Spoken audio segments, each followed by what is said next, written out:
All right, time for Roadie, day 4. All right, Roadie, picking up Home Depot. 3.5 miles, 9 minutes. We'll arrive at 5:35 p.m.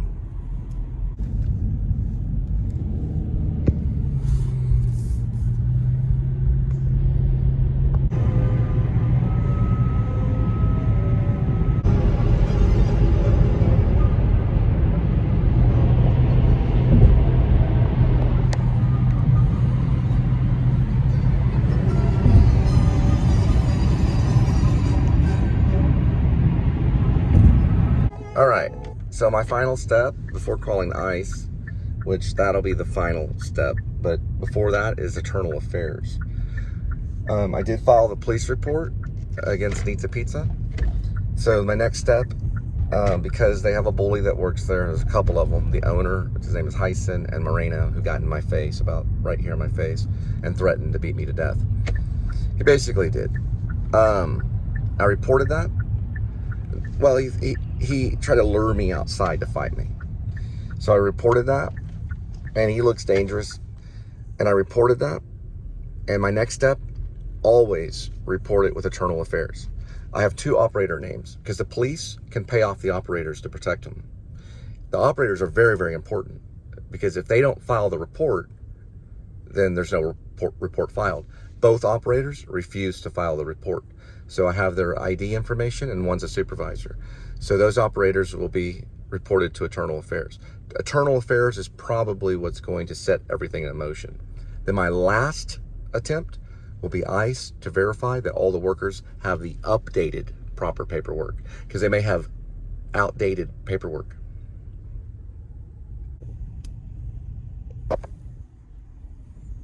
And these type would even be good for Grace, aka Were Vlog, for Lewis the Landscaper. If you've read my werewolf screenplay about the Texas werewolf, there's a Lewis the Landscaper that gets killed, and these would be good too. Remember, in Roadie, you want to go to the returns. Always ask at the returns.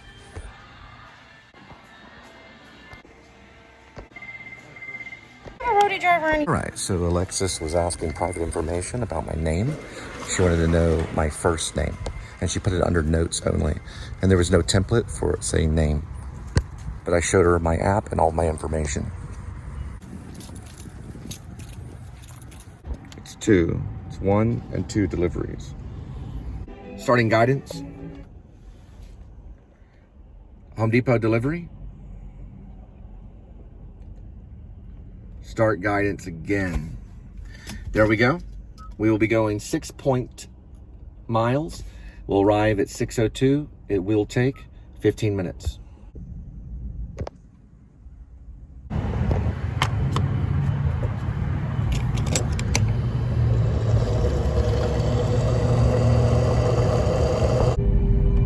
The Korean car company are basically going the same thing as Eugene Levy and Christopher Guest's movie Best in Show.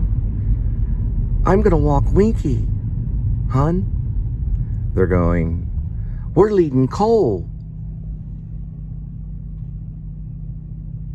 Listen, there ain't any harder workers on this planet, and I guarantee you, I'm 100% sure, than Korean car company.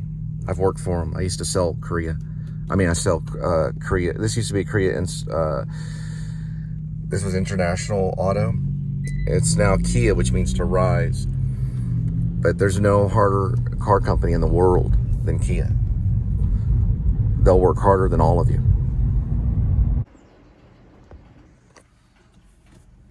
All right. 5th show I did at Hip Pocket Theater. Los Estrada had already been done. That was directed by a female director, an older lady from Texas Women's University. Andrew Galp is at a place called Arlington, and we did a play while I was at UNT called A Frog in Its Place. Now, before I do say it's 6, it's actually 7th. The 6th one, Johnny had us go out to a place called West Magnolia. This is actually the 6th one. In West Magnolia in Fort Worth, Texas, there's Circle Theater. Down the road, there was a Greek restaurant. and it had a backyard, like a back area. It was a back area. It was a back alley. Had a back alley. And we did a play called Swank City. It was written by Pete Gooch, the same guy that wrote Hubcaps Over Hollywood, The Story of Ed Wood. Also, he wrote Fatty Arbuncle and Babylon, which Brian Beck was part of. Actually, you know what? Brian Beck wasn't. Brian Beck was let go of that show, and they brought in another guy because Brian couldn't do it at the last minute. Sorry about that. But regardless, the West Magnolia, we did do Swank City, and then Brian and I did a play called Partners in Wonder.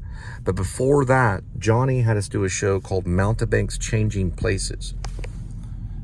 And that makes like, what, 8? That's like, yeah, the 8 shows because of the Partners in Wonder. So 3 shows at the restaurant with Hip Pocket. Then I was cast as an elf, okay? And this was a Christmas event that went on at the Modern Art Museum. That's number 9. 10. Before all of that, and I'm just gonna go in time warp, okay? We're time warping. I did a play that was called, well, it was an event we were mimes, and we went on for hours. We were at a hotel, we were covered in sweat. All our mime makeup was tossed off of us, meaning we sweated the mime makeup off of us. And that was at the Mardi Gras event downtown at the Worthington in Fort Worth. That was another Hip Pocket event. After that, we went back to Hip Pocket with Andrew Galp from UTA and did a frog in his throat. That year, and coming up a couple of years later, in 1999-ish, I think it was 1999, we did Waiting for Godot, and I played Lucky. Rob Bosquez played Pazzo. Didi and Gogo, or Brian Beck, and Charlie Baker from Breaking Bad. He played Skinny Pete. We all 4 did that show with Lane. Lane played the boy, the farm boy, at Hip Pocket Theater. So that's already at 10. We'll continue on. In 2006, I'd returned to Hip Pocket for probably the 12th show. And that was the opening show for Silver Creek location. I helped lay the foundation of the stage. So I think they moved that stage. But the original stage, I helped lay the original foundation of that stage by putting, I had to do all this stuff with wood and stuff. I had a foundation of wood. I think they also may have used concrete, I'm not for sure. But I came every other day and stuff like that to make sure the stage was properly built. And I think they rebuilt it. Okay. The 12th show, I'm just going to say 12th because it's not, I don't know for sure if it's the 12th show. Kind of make up words. But it was probably around the 12th show. It could have been the 13th show, but we'll just say the 12th show. That was when I returned to Hip Pocket. And it was called Return of Girdleville and Men in BVDs. Return to Girdleville, which is what it was called, basically. And we just played the same type of characters. But we did more dances. And we had this one dance called Cowtown Boogie. And we did have people from Broadway come in, and they really liked it.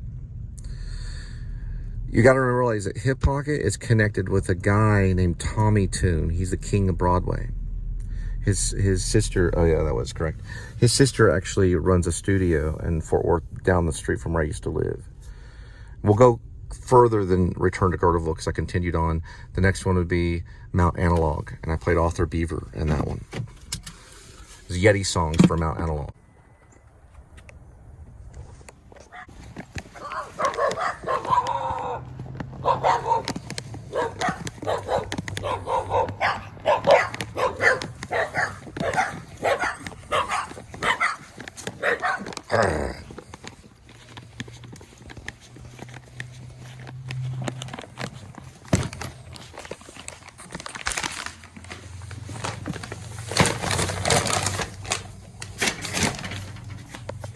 All right, guys, made some mistakes, but it's okay. Not on the delivery. The delivery's fine. With Hip Pocket Theater, I was in R. Crumb 3. Charlie Baker played R. Crumb. Yeah, I forgot all about that. Charlie Baker was Skinny Pete. He played R. Crumb. I played Funt. My friend Chris Pelham, who's a great actor.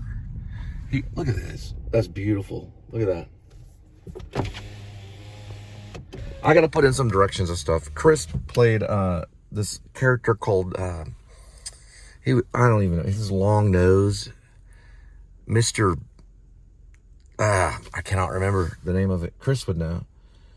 It had a weird name, like Mr. Spoink or something. I don't remember it.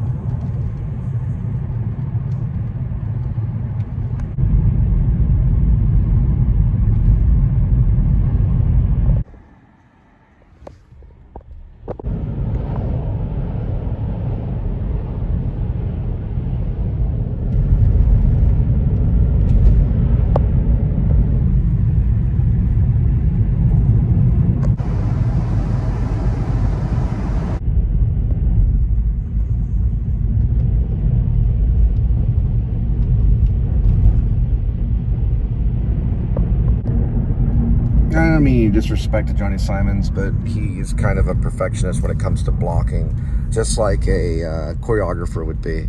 I mean, they would call Bob Fosse a killer.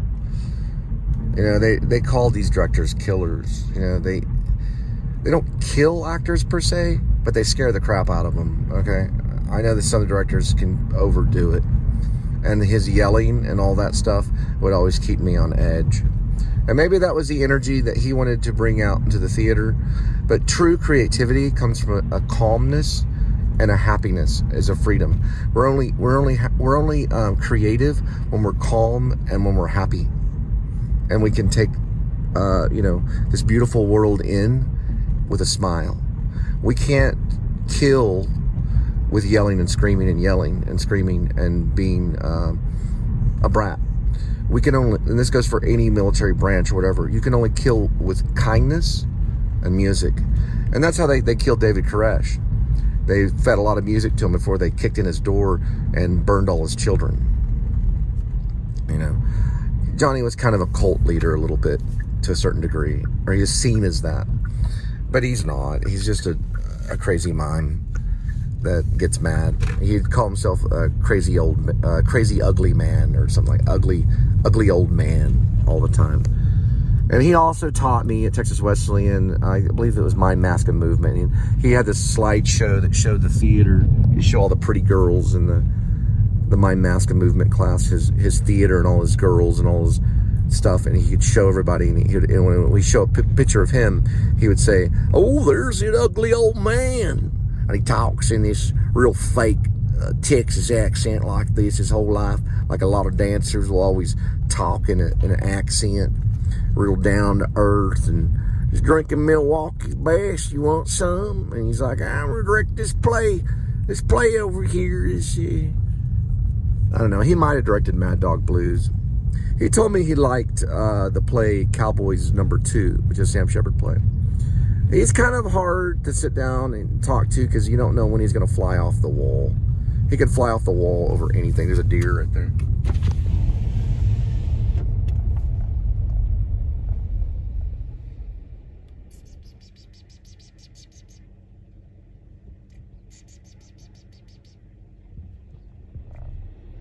They don't throw apples to you? This is kind of reminding me of Grace, a.k.a. Werevlog. All of a sudden, Werewolf Claw. Texas Werewolf. Not in London. Some say Johnny was a werewolf. Some believe that secretly he was a werewolf. He could transform into a wolf at night and go running around. That was some rumors that were behind the curtain, backstage. We got to find this, so guys, we got to focus.